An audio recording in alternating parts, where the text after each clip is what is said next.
All right, let's start into the thermodynamics unit. So this whole unit is all about how energy plays a part in chemical reactions. We've looked at electrons and we've looked at protons and we've looked at organic molecules. Now we're going to look at how the energy is a part of that, whether that it's an energy that's needed to be put in or whether that's an energy that's going to be coming out of the reaction. So the first thing we need to do is just review some stuff from Science 10 to make sure that you've got a good base for this. So there's two types of energy you need to be aware of. There's kinetic energy, which we sometimes show as EK, and that has to do with motion, something that is moving. In chemistry, when we're talking about kinetic energy, we're usually talking about temperature, because temperature is a measure of how much kinetic energy the atoms have, right? We know that atoms can move, and we know that they spin, and we know that they can even just kind of vibrate. And the more they're moving, the hotter that substance is going to feel, or the more heat, temperature energy is there. Potential energy is shown as EP, and that's stored energy. In this unit, that means stored chemical energy. Think of gasoline has stored potential energy. If we burn it, we can release that energy, but until we do, it's just stored inside of the molecule. So specifically, if we look at something like butane, the stored energy is actually inside these chemical bonds that are holding carbon to carbon and carbon to hydrogen. That's where that energy is, and it's only by remaking this molecule into new products through a chemical reaction that we can release that energy. So kinetic energy, anytime you hear kinetic energy, you should be thinking automatically temperature, and anytime you hear potential energy, you should be thinking stored chemical energy. And we'll get more into those in a little bit here, but for now, that's about as far as we need to go for now. The units that we're going to deal with for energy are always in joules. That's the basic metric unit for energy. Just like distance is meters and weight is grams, this one is all going to be in joules. But we are going to use all of the different metric prefixes. So you're probably familiar with this system, at least a little bit. There's lots of different ways you can remember this. In school I learned killers hide dead bodies down cold mines, or kittens hate dogs but don't catch many. I've heard King Henry drank my delicious chocolate milk. I've heard lots of different variations. But basically your basic unit in this case is joules. And then we have, starting on the left, kilo, hecta, deca, then your base, then deci, centi, and milli. So if we're talking about joules, that would be kilojoules, millijoules, etc. We're not going to use hecta, deca, or deci, centi at all. So you would for some other things, maybe you've done in math class or other things. We're not going to touch them. We're really only going to use the base, kilo, milli. But you may also run across some bigger ones. So if I go two more spaces to the left, I have mega. And then if I go, three more to the left. And if I go three more past that, I have giga. And if we go three below milla, I have this kind of weird U-looking thing that's called micro. So if you had a number, for example, that was, and I'll just make something up here, 2.743 megajoules, and I want to convert that to joules, I'd start at the unit I have, and to go from mega to joules, I have to go 1, 2, 3, 4, 5, 6.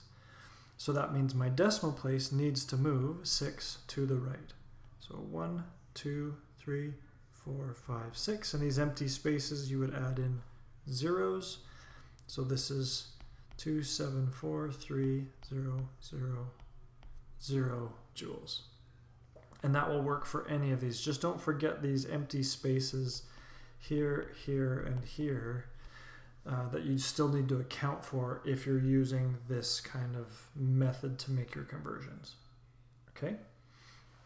All right. So in your notes in the middle of the page there are a couple of problems. Let me write them down for you here a second. All right, so here's the ones that they're given, and I need to change this into kilojoules, this one also into kilojoules, this one into kilojoules, and this one into megajoules. So go ahead and pause the video here, give those ones a try in your notes, and then when you unpause, I'll show the answers here just to make sure that you're doing them correctly.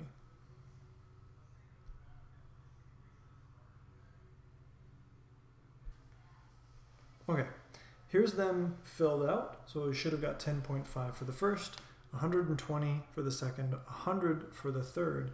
And the last one's a little bit tricky. If you wrote it out, you'd have 0.0000279 megajoules, which is a little bit messy. It's not incorrect, it's just messy.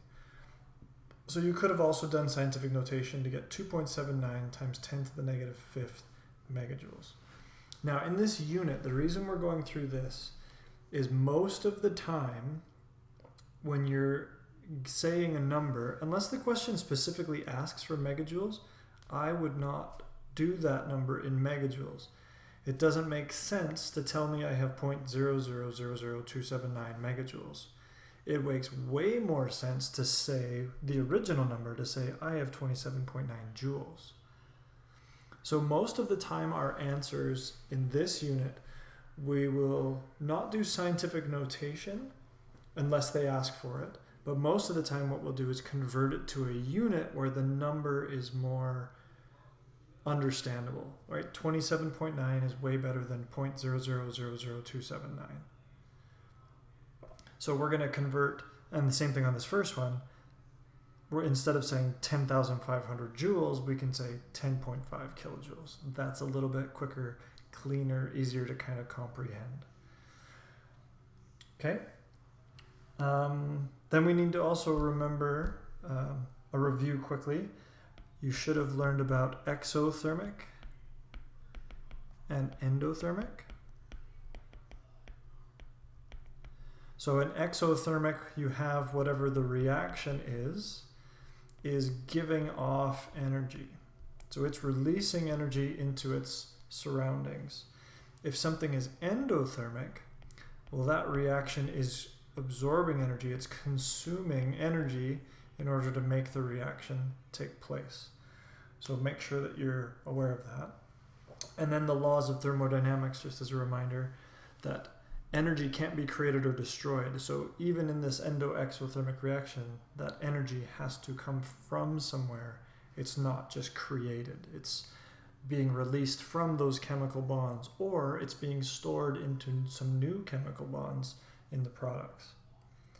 And heat will always move from high to low concentrations, which is really just saying if I have something that's hot and something that's cold, that the energy will go this way, that the hot object will start to lose energy as that heat is transferred to the colder object.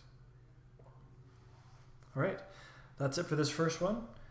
Make sure you understand those. So we've talked about kinetic energy and potential energy, exoendothermic, and metric conversions. Make sure you're pretty solid on those. Hopefully that's all review, but if there's anything there that you're struggling with, make sure you are really good at that before you move on to the next two bits.